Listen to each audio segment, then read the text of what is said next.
The next aspect of prizability I'm going to discuss is probably the most important aspect.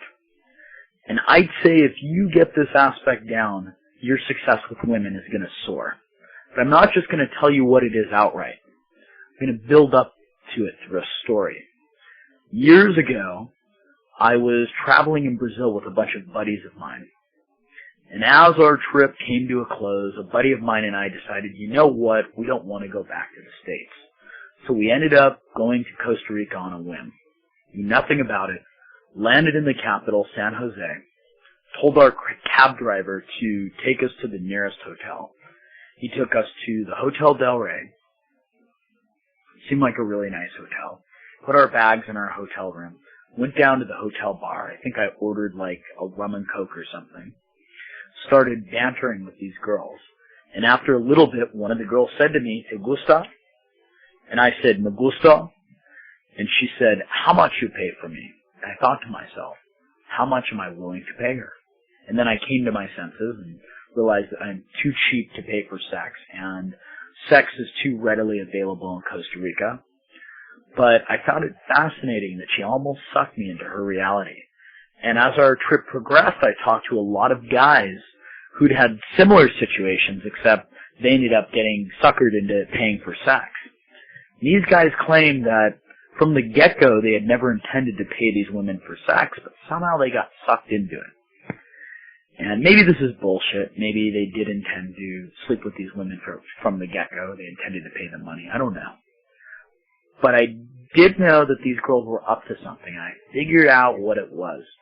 I noticed that they would define all of the behaviors and actions of the guys as meaning that they thought the girls were pretty, that they wanted to be with girls, and somehow that implied that they were willing to pay them money for sex.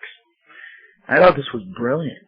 So I started doing it back on the girls. I told them that I'm a male gigolo in my country and that they can touch me, but they're going to have to pay me money for it.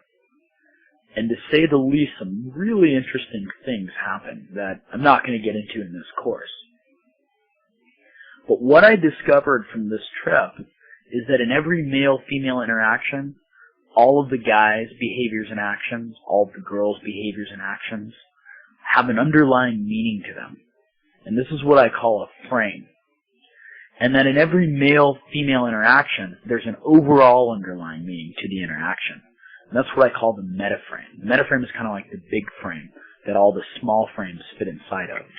And every frame implies the metaframe. Let's look at an example of this. Imagine a guy is in a bar, spots a really hot girl, thinks to himself, bouncy, bouncy, walks up to her, says to her, "You are just so beautiful." Chats to her for a bit, and then she smugly looks at him and says, "Go get me an apple martini." So he goes and gets her the drink she wants. He actually thinks he's winning points with her. Now imagine another guy, same bar, same girl, walks up to her, chats her up for a little bit. She says to him, "Go get me an apple martini." And he kind of chuckles, ha ha ha, says, "Is that your best pickup line?" Now I'm willing to bet the first guy doesn't have a chance in hell, unless she's maybe an escort or something. He doesn't have a chance in hell of scoring with her. The second guy has got a chance, and let's look at why.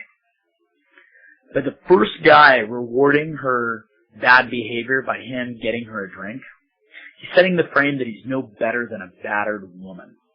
That he's basically the big passive bottom to her verbal gangbang. He's got no backbone. And this is implying the metaframe that she is the prize he is trying to win over. Now with the second guy, by him interpreting or setting the frame, setting the underlying meaning of her saying, "Buy me a drink," is meaning that it's a pickup line, that she's trying to impress him. He's setting the metaframe that he is the prize she is trying to win over. Now she may or may not get sucked into this reality. But at the very least, he's letting her know that he's unwilling to go into her reality, and that he's a prize and she needs to deal with it. And for that, he's better off.